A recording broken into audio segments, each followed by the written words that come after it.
Okay.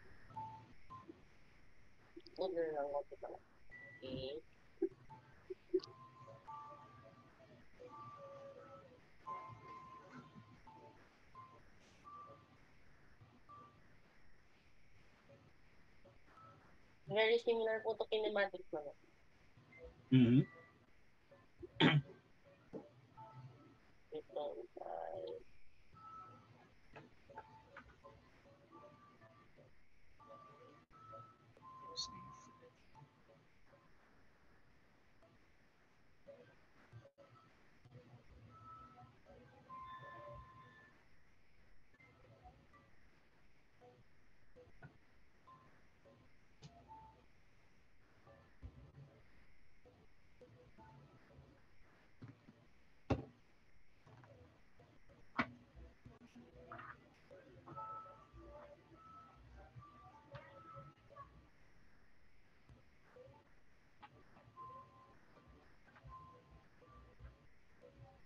yung ano pala po, yung mga weighing scale, di ba po dapat force yung inanala, yung measure, yung support force dapat po. How do they convert it into weight? Ano yan eh, may spring. Alam natin yung response ng spring to forces. So, kung yung spring po is very old, it will be inaccurate. Depende sa spring. Siyempre, depende sa system kung ano yung gagamitin mo. Yung pinaka-primitive, yung isang primitive na method, di ba, yung may balance. Opo, sa lagyan ng known weights. Hmm.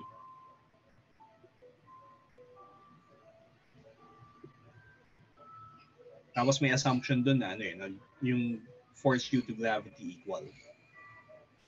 Yung acceleration due to gravity equal.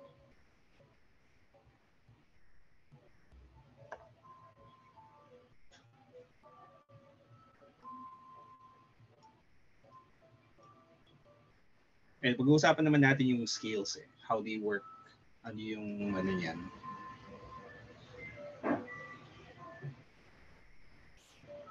In this situation, theoretically possible ngayon po with the current technology. 3 astronauts can get past and then they just push an asteroid. Or will they just be pushed back by the asteroid? I mean, is Then, there, actually, ganito. Pag ganyan, the when the astronauts push on the asteroid, the asteroid pushes back. opo, So bakit hindi bumabalik yung so ano nangyayari diyan? Bakit even though the astronaut is being pushed back? Ganito, tanggalin mo yung tatlo, isang astronaut lang. bye. So, anong mangyayari? Ano forces on so pag yung isang astronaut lang yung nandiyan sa gitna, ano yung force on the asteroid? Pag ganun po, tapos ang makeup yung pag ganun.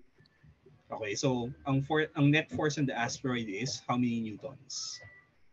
Mm, ano yan? 55 nito. 55 newtons. Ngayon, kung yung kung natutulak kung halimbawa moving together with the asteroid yung astronaut, ano forces acting on the astronaut?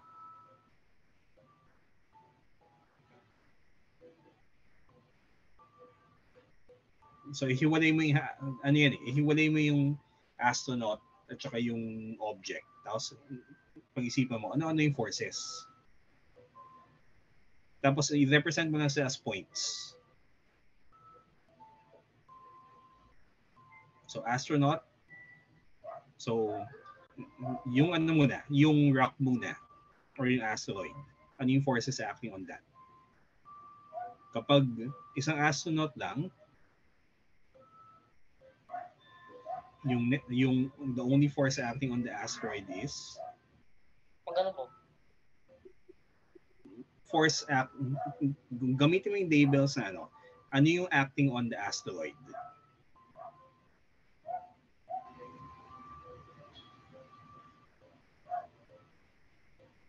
Di ba meron tayong may force F something acting on something. Gamitin mo yung label.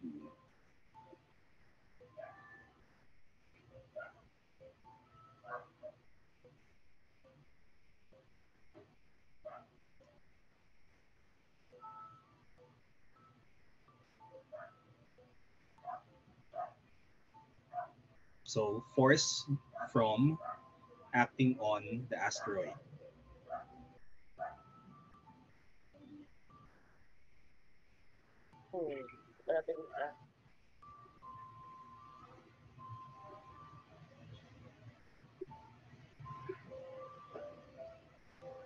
So, astronaut acting on the asteroid, di ba?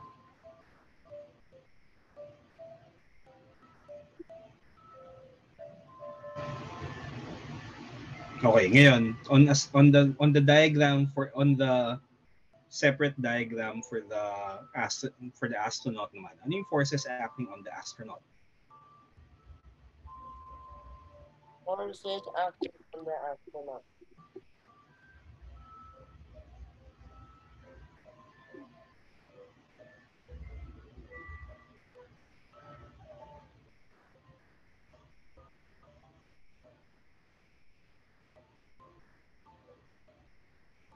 Okay, so tapos ilang newtons yan?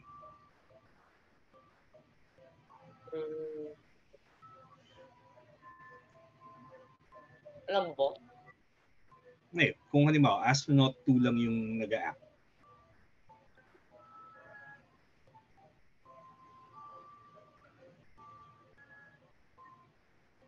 Ano yan eh? So, Newton's third law says, the force of the astronaut Dapat equal. Dapat equal. Sige. So, bakit yung astronaut nag-accelerate to the right din? What exactly is happening? Ano, yun, kasi kung yan lang yung force acting on the asteroid, dapat mag-accelerate backward yung asteroid. Yung astronaut.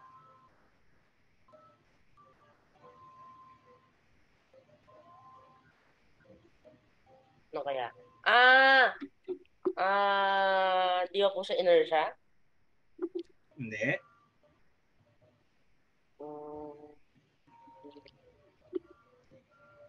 Oo na, dapat kung may mas malaking inertia niya, mas mahirap i-push.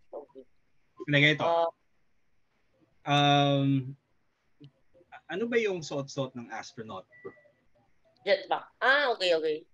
Meron siya So, ibig sabihin, aside from the force from the asteroid, the astronaut is being pushed forward by the jetpack. So, kung wala po siyang jetpack, it's impossible to push the asteroid. Hindi. Pwede, pero ang mangyayari, sige, what if ganito? Let's change the problem. So, pakisulat lang sa sa new page.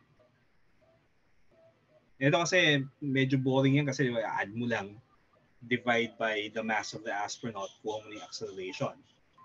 So let's change the problem to something na mas yung astronaut lang at saka yung astronaut not wearing a jetpack in space. So an astronaut with a mass of 60 kilograms. Kung isasama natin, ilagay natin 100 kilograms na lang. A 100 kilogram astronaut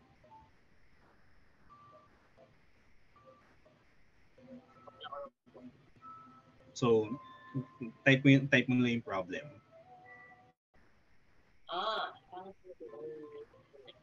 Yun. Hindi, wag mo nang i-ano yan kasi ibang problem yun. Walang jetpack. Jetpack. So, wag mo nang i-illustrate kasi ang importante lang yung free body diagram eh. Select mo lang yan tapos delete. So, new page. And then type mo yung problem statement. Okay, ready na? So a 100 kilogram astronaut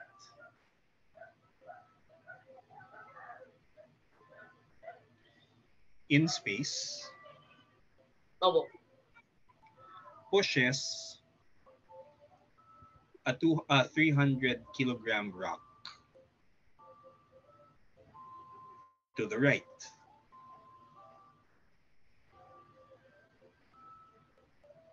For 2 seconds. 2 seconds yung push na yan. Period.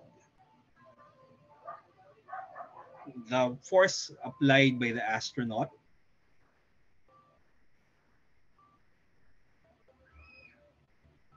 is 100 newtons. Okay, so assume that at the start, both astronaut and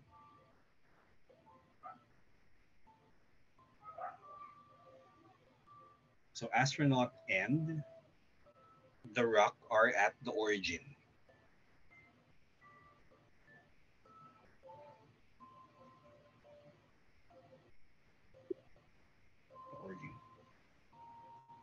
And that they lose contact after 2 seconds.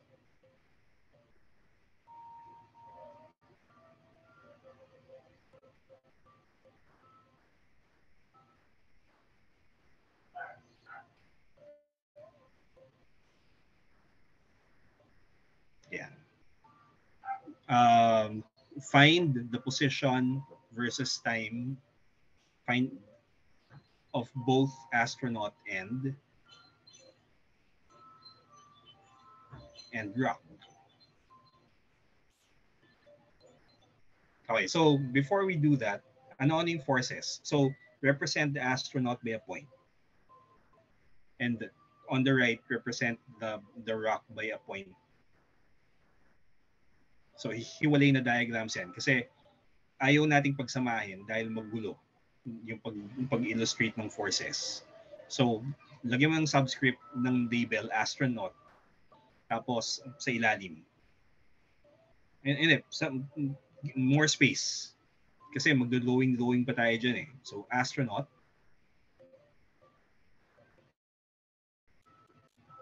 Tapos, separate na dot somewhere on the right. So, hatiin mo yung page to the other half. Yan.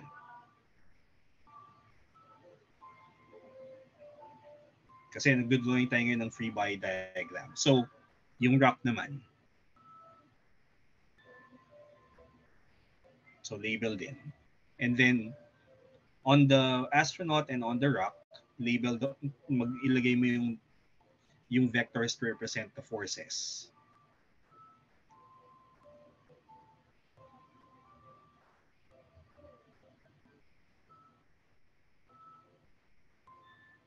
And then, yung ganito, pag nagdo-drawing ka ng free body diagram, yung tail ng vector nandun sa position ng object.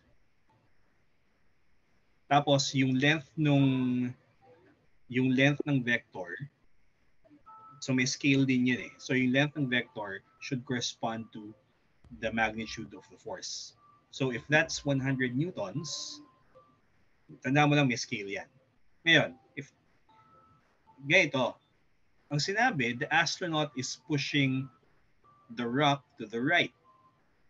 So ano yung force na nararamdaman ng rock?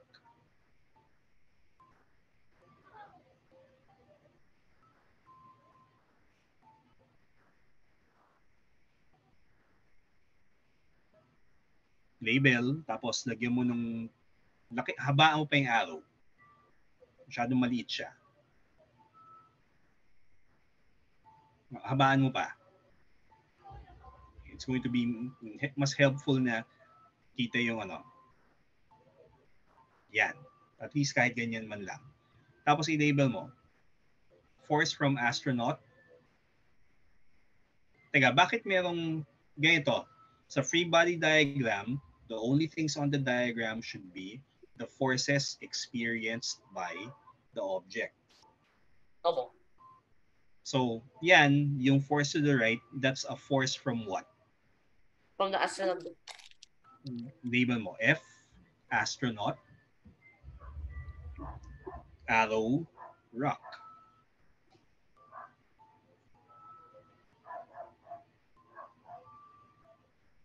Equals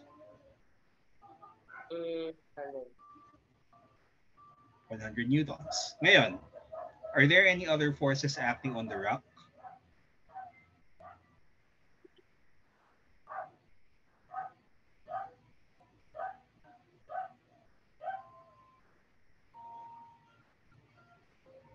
No? No. Okay, ngayon, punta tayo sa astronaut. Ano naman yung nararamdaman na forces ng astronaut?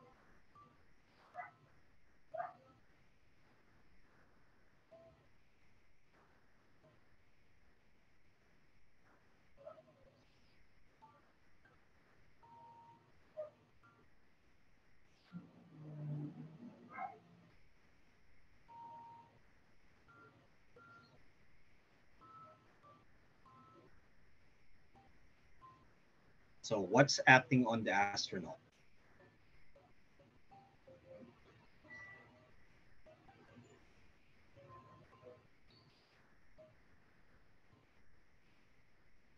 Acting on pala. So, it doesn't, so hindi pala pwede lagay yung what is the astronaut acting onto Mhm. others.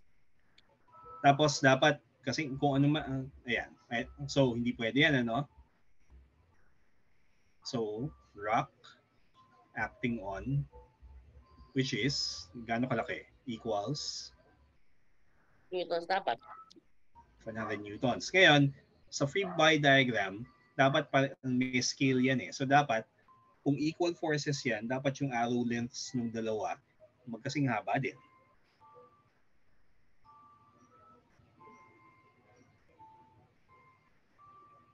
Na hindi kita from your diagram. So habaan mo yung force acting on the astronaut para mag-match silang dalawa.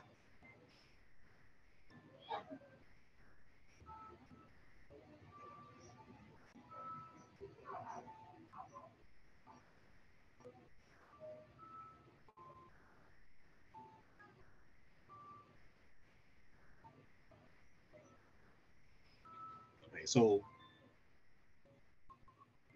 ngayon, so kung ganyan kahaba yung astronaut acting on the rock, dapat ganyan din kahaba yung rock acting on the astronaut.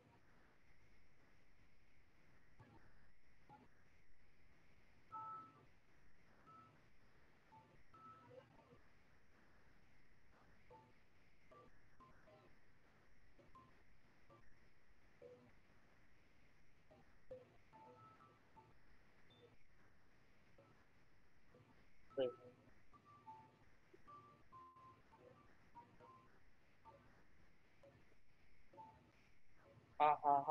Funny prank. There. Ayan. Okay, are there any other forces?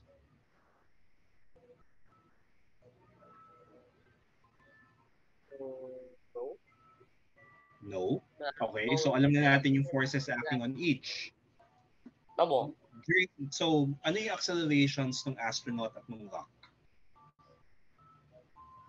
during the 2 seconds?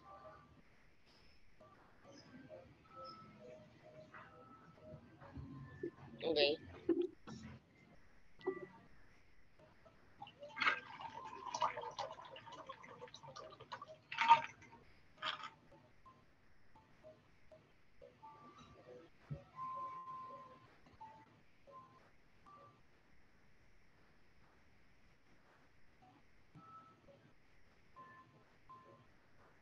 So, shouldn't, neither of them should move, technically.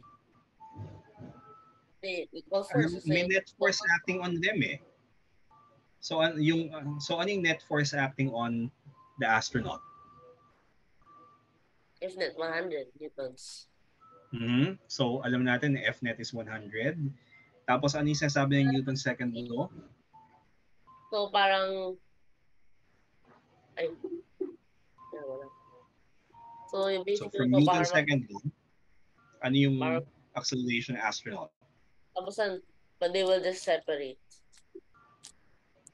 No actual work. Okay. So,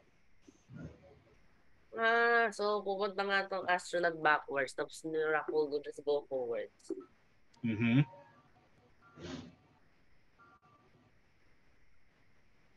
So, position versus time muna. So, ano muna yung acceleration ng astronaut? Astronaut.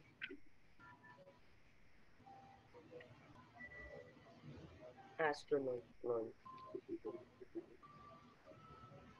Tapos remember, may sign, may signs dapat yan kasi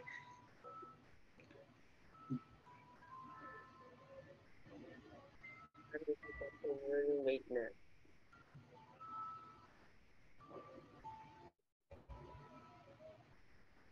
teka, I hat, di ba?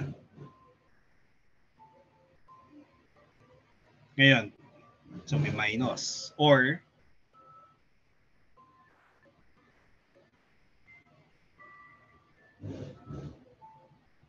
ano yung accelerate? So, if you simplify that, magiging how many meters per second square?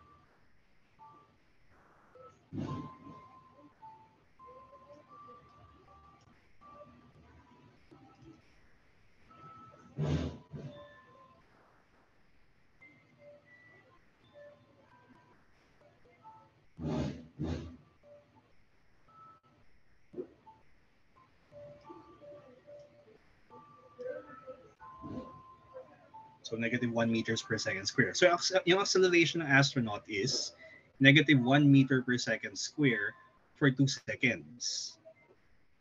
Pag nag-lose na sila ng contact, ano acceleration ng astronaut? Okay. So, bumalik yung So, for 2 seconds, yan, for the first 2 seconds, yun yung acceleration. Diba? Opo. So, to the left, negative 1. So, ano yung position versus time? Assume starting from rest pareho. So, pakidagdag yun. Assume both are starting from rest. Hindi, type mo na sa ano? Type mo na dun sa problem statement. So, ulong mo yung written work mo para ano, para may space.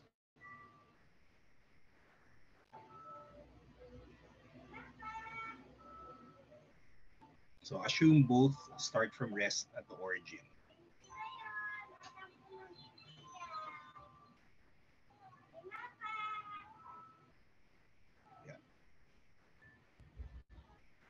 Okay, so ano yung initial velocity ng astronaut? Negative 1 meters per second po.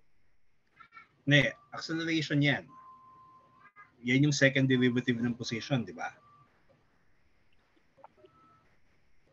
Opo. So, ano yung initial velocity? 0. 0. Ngayon, alam natin initial velocity, alam natin acceleration, alam natin initial position. Ano ngayon yung x versus t para sa astronaut?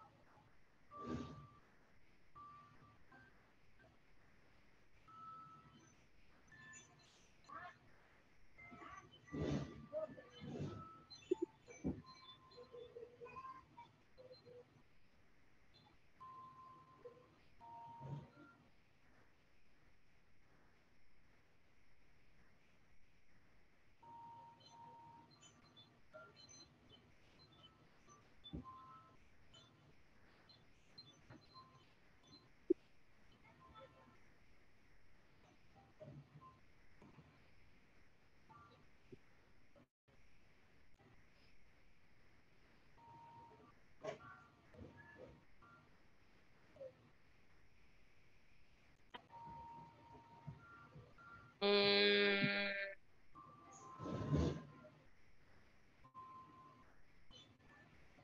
okay.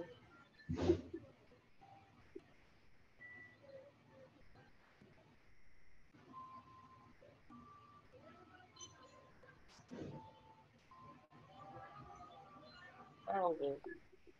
Okay.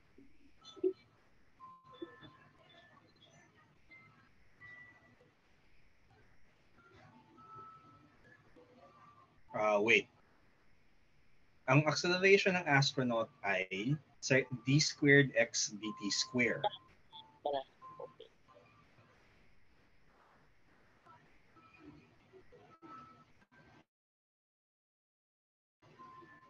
Teka. Remember, hinahanap natin ay function of time.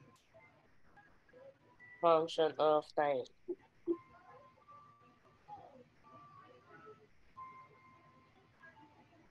Zero.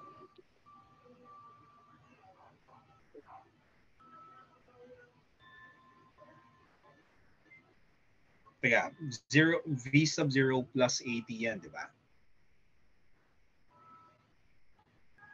Okay, so zero. And then plug in mo yung values. 0 plus... Wait, function of time. Kasi gusto, pag nakuha, kailangan natin yun para mag-integrate tayo uli eh. Ah. Okay, so yung first derivative ng x with respect to t is negative t. So ano ngayon yung x versus t for the first 2 seconds? So gusto ko may function ako for x na valid between 0 and t. 0 and 2 seconds. So anong antiderivative?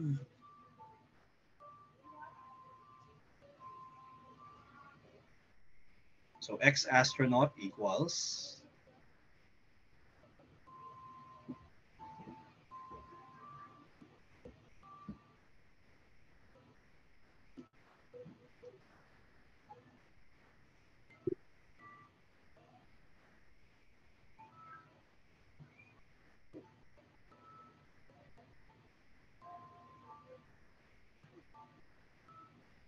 hindi, ganito.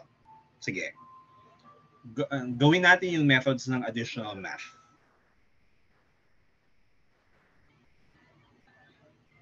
Burahin mo muna yan. Di ba po tama? Yes. Hindi, kasi yung symbol natin, ba't GT? GT, saan mo? Yung V0 GT. Yung integral mo. Tapos na, GG. Hindi, ganito. Baba mo na, let's go to a new page. Derive natin ulit yung kinematic equations. So, new page, para may, Okay, so, d squared x dt square. So, second derivative of x with respect to t square. Sulat mo muna yon, huwag ka magmadali.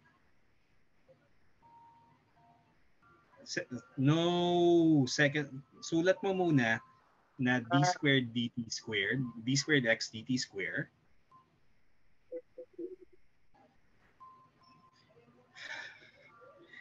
Yung second derivative of x. Yan yung acceleration eh. D squared x dt square. Kala ko po V. Equals... May nalito po ako eh. Kala ko po V and D. Okay, so the second derivative of x equals a sub 0 is equal to a, which is a constant. Ano antiderivative niyan?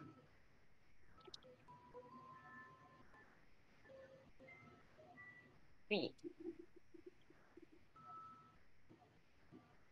No. Yung pag in-integrate mo yan, di ba, alam mo yung ano na, yung pag in-integrate mo yung a with respect to t, di ba meron kang something plus a constant? So, may plus t? So, dx dt equals so, derivative of x with respect to t equals, so if dx, so yan. Walang integral sign. Next line. So, dx dt, so, is equal to So ang antiderivative ng A with respect to T is just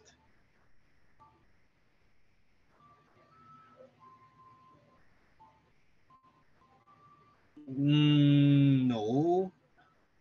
Hindi ba po? Ano yung Ano tama? ba yung A is a constant? Kung ang A natin ay 3, ano yung dx dt?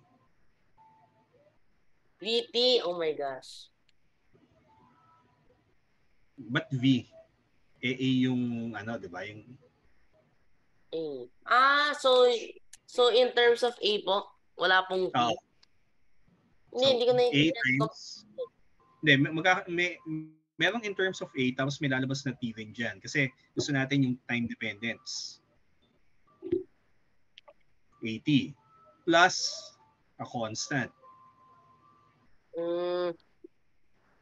Pero kasi kumukuha tayo, nag-integrate tayo twice eh. So let's call that constant C1.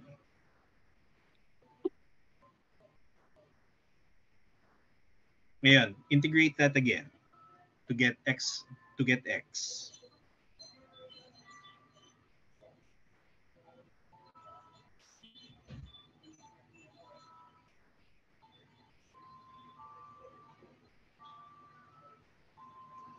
Teka, ano yung antiderivative ng C sub 1?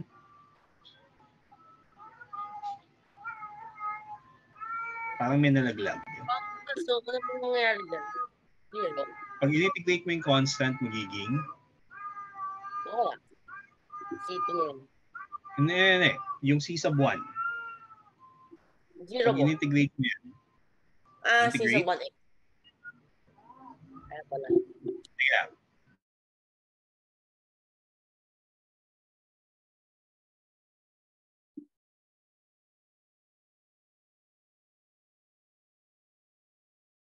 So, C sub 1t plus C sub 2. Yan yung general solution ng second derivative of x with respect to t square equals a constant. Ngayon, check natin yung conditions natin. At t equal to 0, ano yung value ng a natin for the problem? Tala. Meron ba? Meron, negative 1. So a is equal to negative 1. Hindi, wag mo munang i-substitute. Sulat mo muna yung mga known. Hindi ba po, known. So given, so a is equal to negative 1 meter per second square. Ngayon, yung velocity at t equal to 0 is, so dx dt evaluated at t equals 0 is,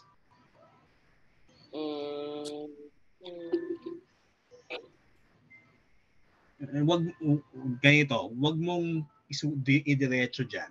Write a separate equation stating ano yung value ng derivative at t equal to 0. Ano yung may bar? Tapos may subscript na t equals 0. So yung So parang dx dito. dt. So derivative evaluated at not x, it's t. T equals 0 is equal to, ano yan?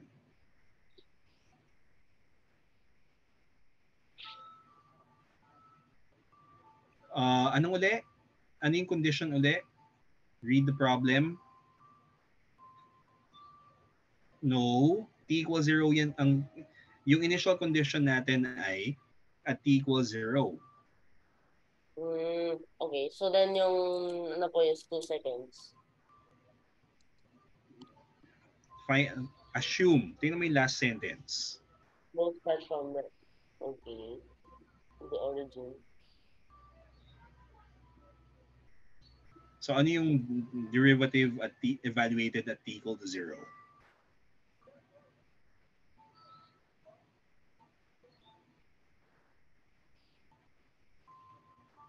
That's going to be equal to 0. Kasi we start from rest. Wag mong gamitin yung So, wag mong gamitin yung ano, ang ginagawa natin ay we're setting up yung values ng second derivative at yung value ng velocity at saka yung initial position at t equals 0. What is causing confusion mo is this one? Yung A po is not labeled correctly. Yun. Hindi, ganito. Yung A is a constant. And it's negative 1 meter per second square for this specific problem. Kaya ano yan eh, kaya ganito. Sige, share ko yung notepad ko para makita mo yan.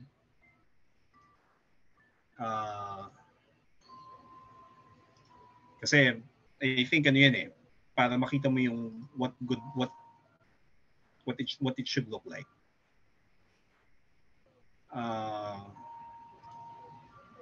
Eto.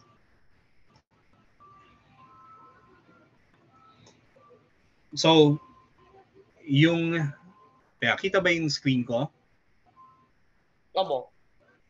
Okay, so ito ang problem natin ay it is known that the acceleration is equal, so the acceleration is constant.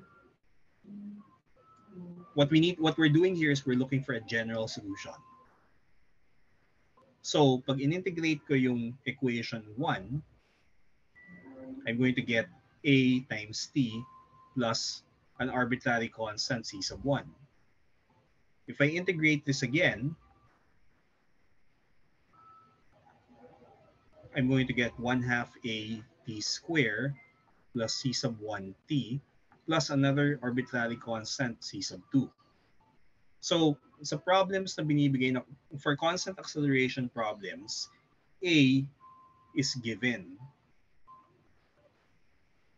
Tapos, usually, yung value ng derivative at t equals 0, that's also given. Yung x at t equals 0 is also part of the given. If you want to solve this, if you want to get yung expressions for x versus t.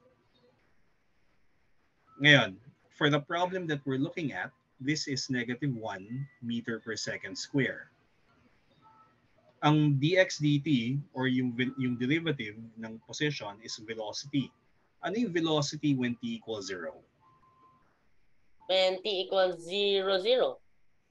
Okay, so ito, so this is 0 meters per second. Ngayon, ano yung position when t equals 0? Position 0, 0, 0. 0 kasi Origin po. nasa origin. 0 meters. So ito, so pag nagsosolve tayo ng ganitong klaseng problem, ito yung equation 1 is the differential equation.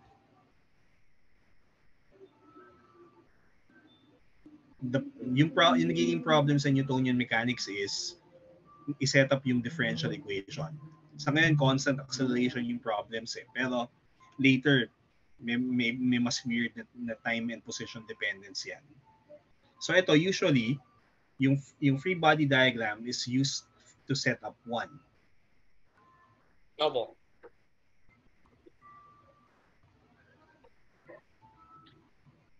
So to set up a DE. And then yung problem natin ay i-solve it with and match the constants with ano yung values ng position at velocity at the start. So, since ito yung mga values, para mahanap natin yung C sub 1 at yung C sub 2, saka tayo magsa-substitute.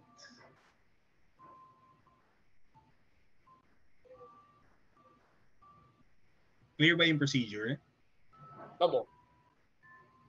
Kasi, ano to eh, general solution eh. Kasi what if iba yung given? What if ang binigay sa'yo ay the rock and the...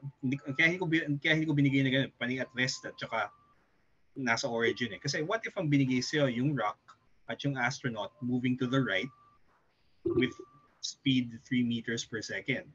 Eh di magiging ganito yung initial condition. What if nag-start sila at somewhere else? Like 10 meters away from the origin, nasa right, then it could be 10 meters to. So yung values ng C sub 1 at C sub 2 depends on, ang tawag dito sa part na to, these are known as initial conditions. The problem will tell you ano yung initial conditions. And then, pag alam mo na yung initial conditions, you plug it into the general solution. Teka, malito. Sorry, this is X. Nag-integrate na tayo eh. Ayan. So, using this, we should be able to get, so for the problem that we're working on, 0, 0 for the astronaut. Ito. Tapos A is negative 1. Kaya ano yun eh, kaya pinapagawa ko sa'yo yung, set mo muna yung general solution, tapos separate and then write as a separate thing yung initial conditions. Kasi, iba-iba yung possible initial conditions eh. And then substitute to find the constants. So, for example, dito, A is negative 1. So, substitute in. So, ito, so this is 4, 5, 6. So, if we go down here, alam natin na, so gagamitin natin yung condition na A is equal to negative 1. So, d squared x dt is equal to negative 1. So, this is going to be 7. And then, yung dx dt is negative t plus a constant. And then, gamitin natin yung condition kanina na 5. So, when t equals 0, x is 0. dx dt is 0. Kasi ito yung v eh. And then, plug in. 0 equals negative 0 plus c sub 1, which implies yung first constant, 0. And then, you can do the same thing. Nasaan yung object? So, x equals negative 1/2 t square plus c sub 1 is 0 times t plus c sub 2. And then, gamitin natin. When t equals 0, x equals 0. And then, substitute.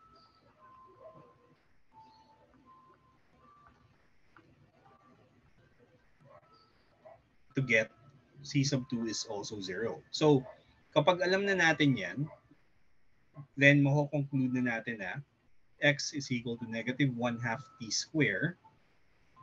V is equal to negative t. Kasi ito yung dx dt eh. And yung acceleration, alam naman natin is negative 1. These equations will only be true only for t equals 0 to t equals 2. Kasi pagkatapos ng 2 seconds, mawawalan sila ng contact. Okay, so ano yung speed ng astronaut when t equals 2? Ano yung v? So when t equals 2 is equal to negative 2. So negative 2 meters per second. So yan yung sa yan yung sa astronaut. After 2 seconds. When t equals 3, ano yung v?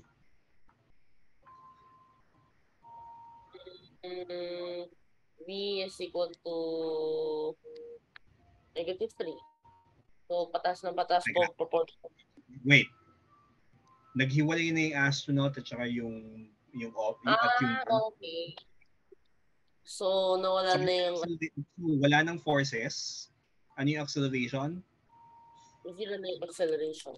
0 na after 2, which means ano yung velocity after 2 seconds? 0. Ay, negative 2 pa rin. Negative 2 pa rin. Nothing is stopping in. Oo. no forces, no change in velocity. So actually, for t greater than 2,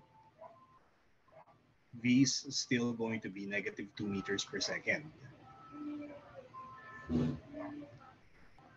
Tapos kung gusto mong hanapin yung x versus t, x is equal to, when t is equal to 2, x is ano yun, negative 1/2 times 2 square, no? So it's going to be negative 2 meters. And then, when t is greater than 2,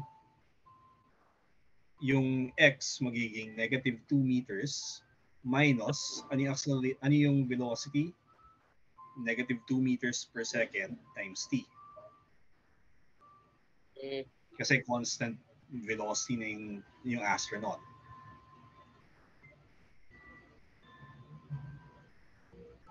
Okay. So, may similar na analysis para dun sa rock. So, kung yung rock naman, what can we get? So, stop sharing ko na muna to. So, set up something similar dito. So, ito, set this up for the rock. Ano yung initial conditions for the rock? Ano yung acceleration of the rock? Yun muna. Complete mo muna yung acceleration ng rock. Kasi kailangan mo yun para mas-set up yung initial conditions.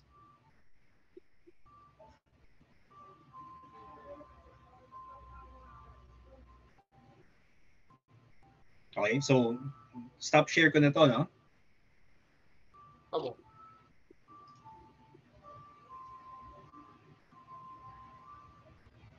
So gawin mo yung analysis for the rock. So at t equals 0, ang velocity ng rock ay 0.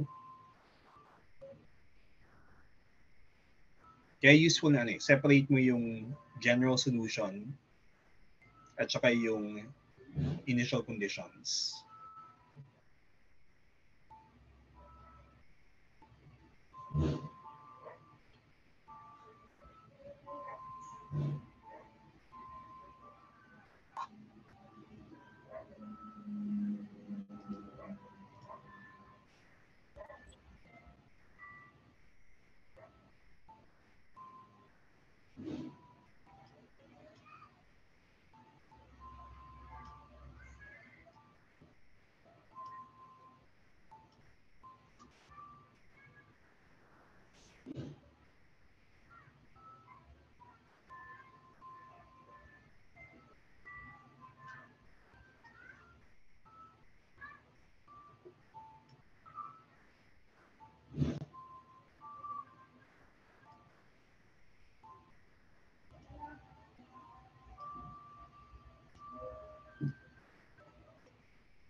Doon ako nagkamali. Kaya 100 newtons yung force of the astronaut on the rock. Ano mass ng rock? 300.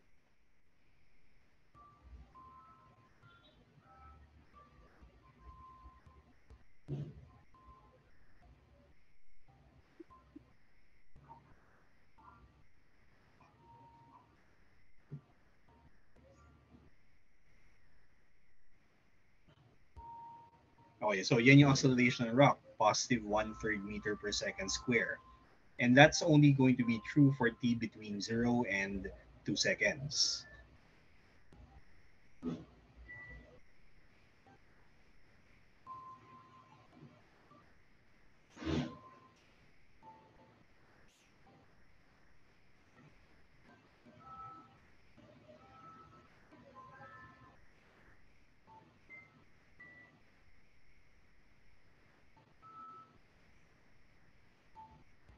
So position versus, so ano yung initial velocity ng rock?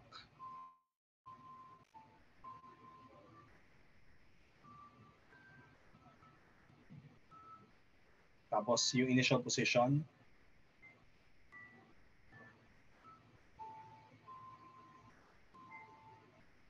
ano yan eh, kailangan i-state mo yung mga yan eh. Or x sub 0 ng rock is 0 din. Ano po? Okay, so ngayon, ano yung general solution nung nung differential equation natin? So the differential equation is d squared x dt squared equals a rock.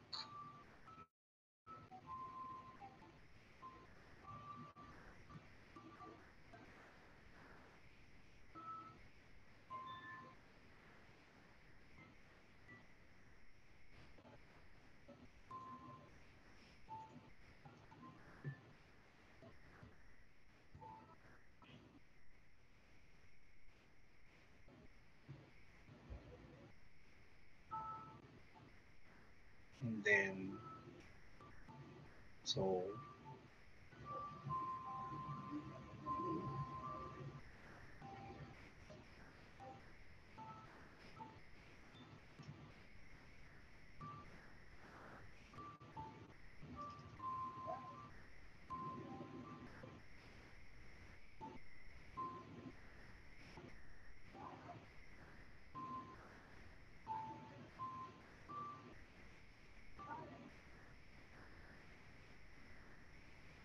Bro. bakit may 2? Hinahanap Mm, natin ay functions. ah, dapat yung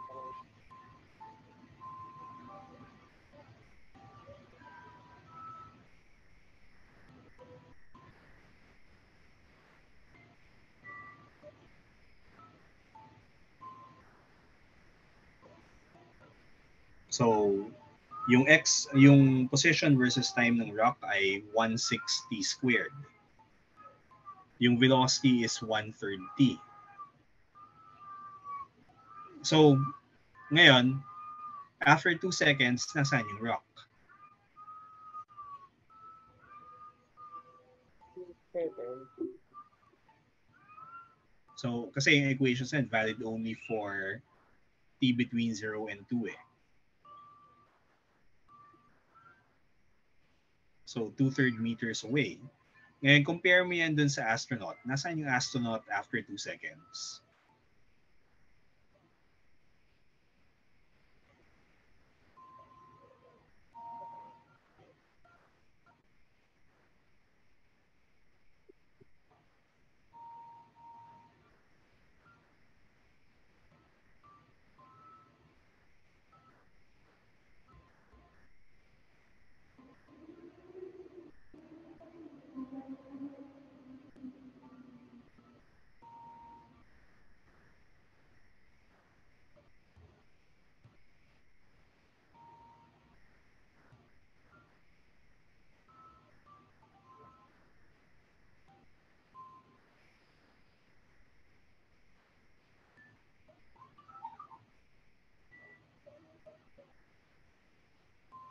So, after 2 seconds, negative. Kung kasi pakita mo lahat ng steps, huwag mong i-mental. Kasi Yung ano yung nilagay ko ba sa pag calculator? I mean, isulat mo yung equation, yung substituting this and this. Kasi pag binasa mo yan next time, magulo na eh.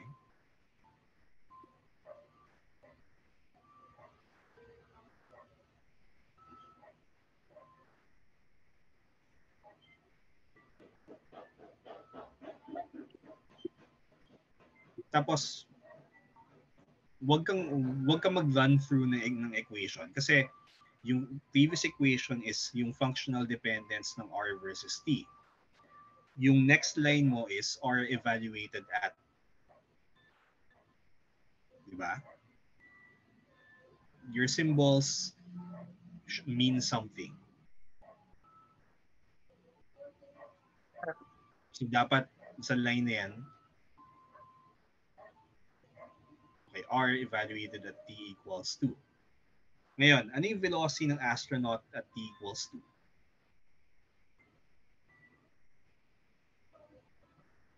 Velocity. Zero, hindi. Negative 2 pa rin. Yeah, so -2 Yung may meters nakuha ka. per second. Ngayon, ano yung velocity ng rock after 2 seconds? Mm, ay, ito lang.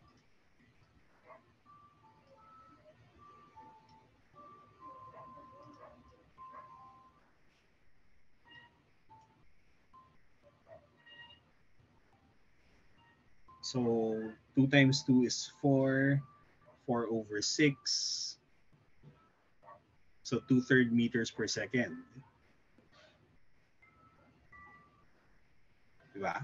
So, so ito, kung yung rock ay 300 kilograms, yan yung velocities after mag-separate sila.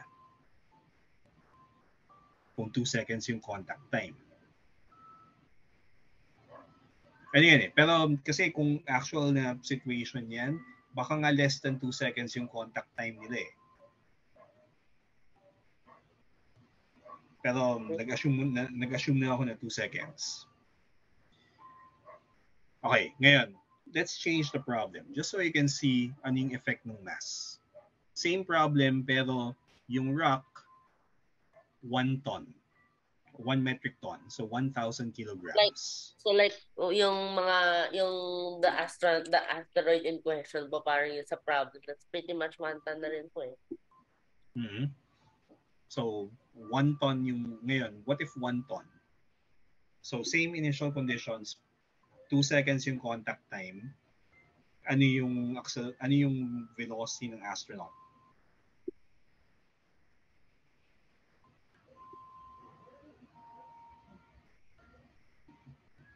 It's 1,000 kilograms.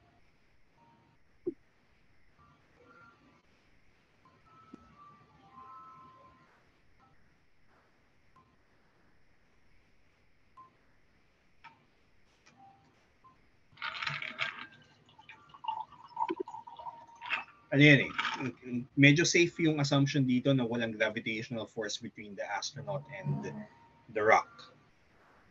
Kasi ang liit ng gravitational force dito eh. So we will assume na walang gravitational force between the two. Pero actually meron.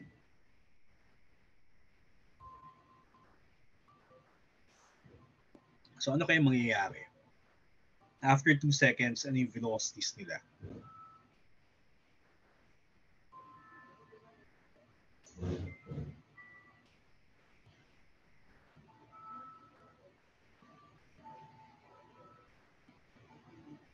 So same force, 100 newtons yung push.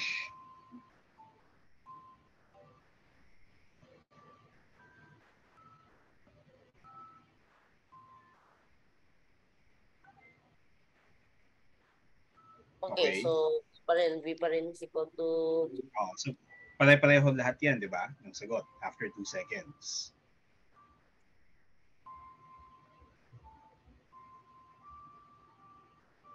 Okay, ngayon, So wait. So it technically won't affect the astronaut at all. Parang no matter how big it is, basta same yung force niya, he will be moved back the same amount of the same distance and same velocity, same acceleration. pero yung ano naman, ano acceleration ng rock?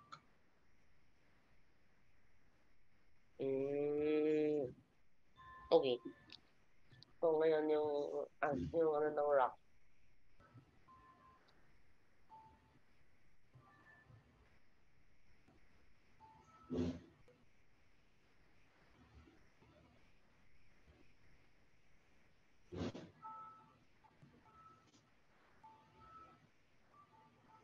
So after 2 seconds, ano yung velocity ng rock?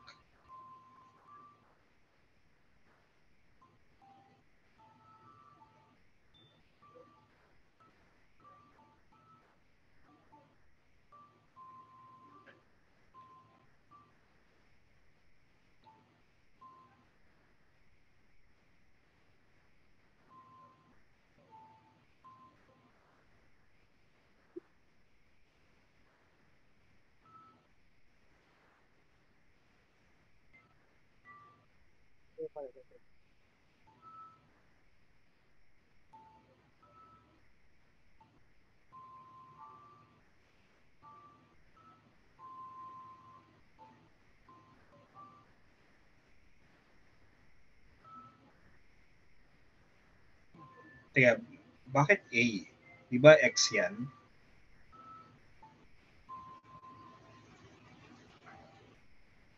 So, position ng rock is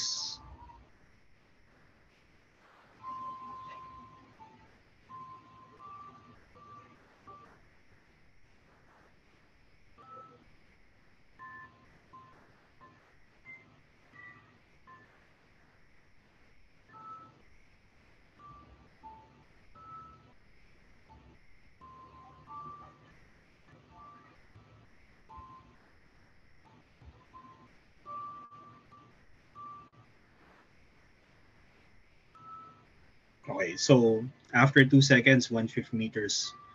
2 times 2 is 4. Okay. So, 4 over 20, 1 over 10, 1 over 5. Okay. Ngayon, so yan yung 1 ton yung mass ng rock. Paano kung 10,000 kilograms na yung rock? 1,000 kilograms. So, bigla lang ang meters per second.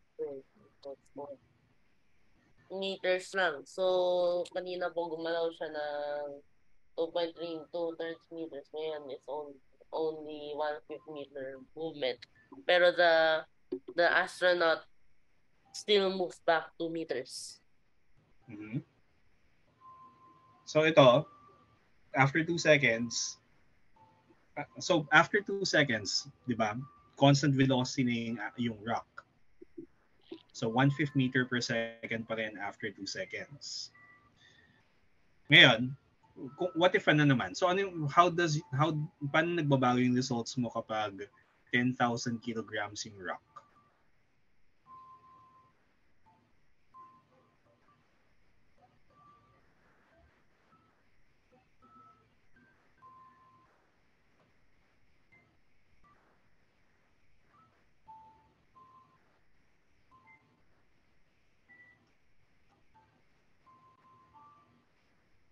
Mm,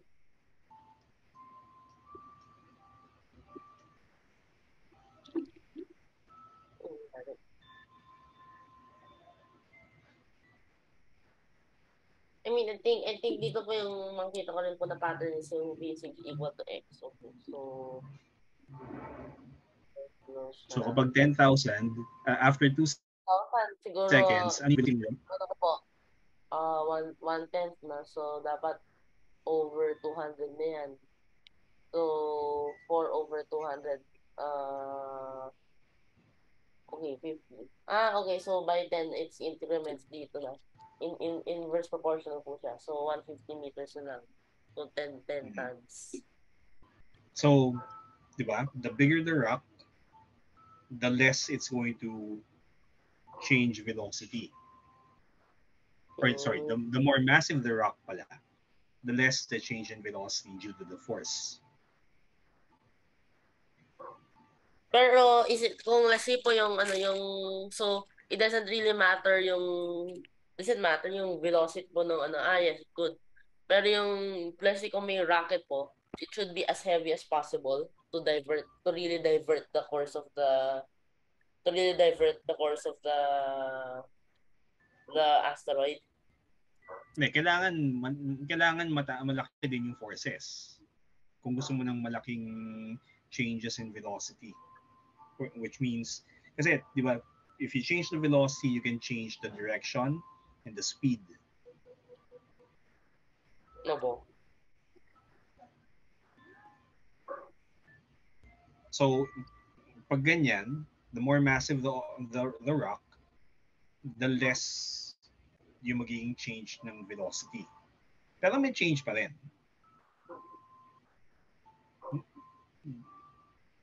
Tapos ano yun pag lumaki pa lalo yung rock, nagiging significant na yung gravity. Diba? Like, what if 1 billion kilograms yan? Hindi nagagana yung approximation dito na yung forces lang dito ay the pushing force from the astronaut and from the rock. May attractive force na rin due to gravity.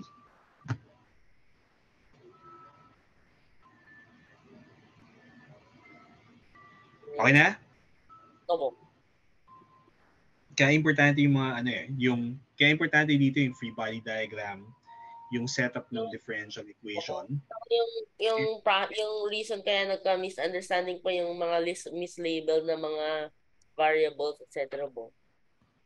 Kaya kailangan rin i-rewrite mo to with better choices of variables. In particular, yung mga kailangan mong gawin dito ay be sure to distinguish between yung position of the astronaut and the position of the rock, the velocity of the astronaut, and velocity of the rock. Kasi dito, same symbol yung ginagamit mo eh.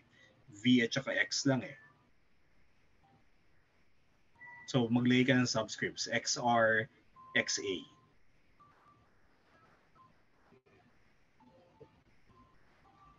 Para pag kinompute mo, hindi nakakalito. Bakit ano po yun? Subscript?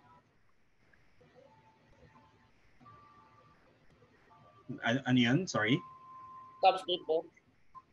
Pwedeng maglagay ka ng subscript like, or pwedeng, yung iba ginagawa, X1, kailangan may declaration kaya. At the start, let X1 or XA be the start and then X1 yung parang at the, does it have to be in chronological order? Hindi, yung ganito, yung subscripts kasi pwedeng may convention na pag 0 at t equals 0. Pero yung for other times, wala. I think ang dyan gumamit ka lang ng letter labels para na ma-distinguish yung objects. Like X sub A for position of the astronaut, X sub XR for the position of the rock.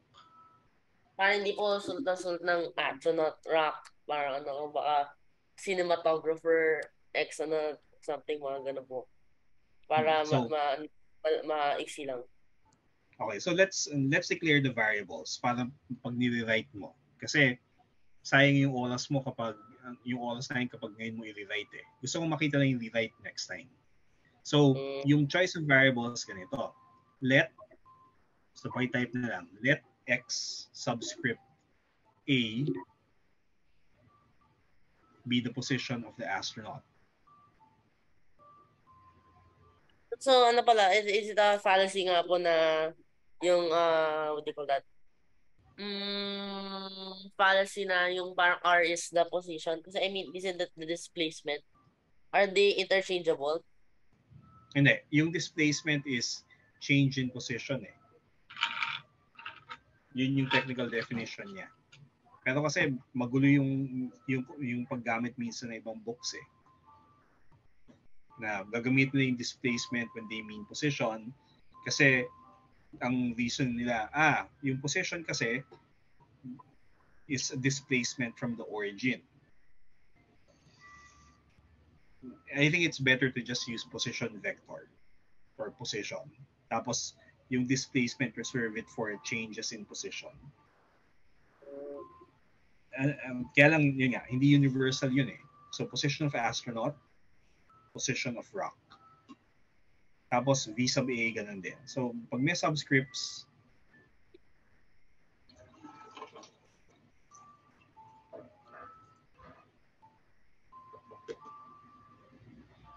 yun. Tapos,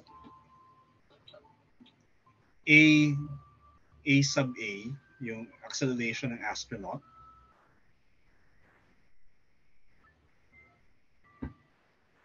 Tapos, A sub R, yung acceleration ng rock.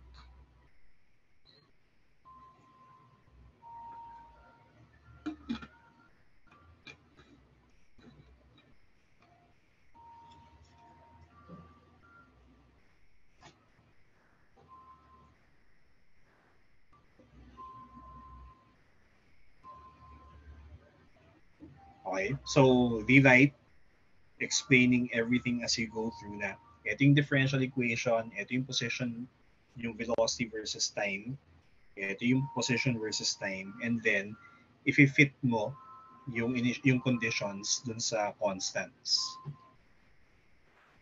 Okay. Yung modification ng problem na to ay, what if both astronaut and rock are moving at a speed of 10 meters per second to the right bago i-push ng astronaut. Yeah. So type mo lang. What if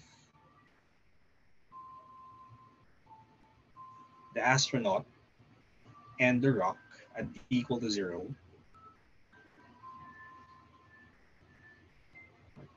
are moving together at 10 meters per second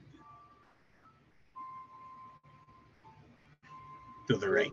Tapos saka lang magde-design yung astronaut, and then after t equals 0, dun magsisimulang i-push ng astronaut yung between t equals 0 and t equals 2, the astronaut pushes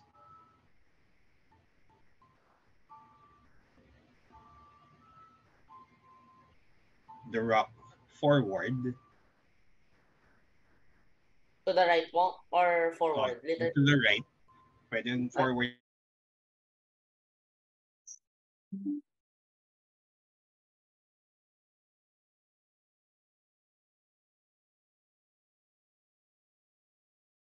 Okay, pushes the rock forward or to the right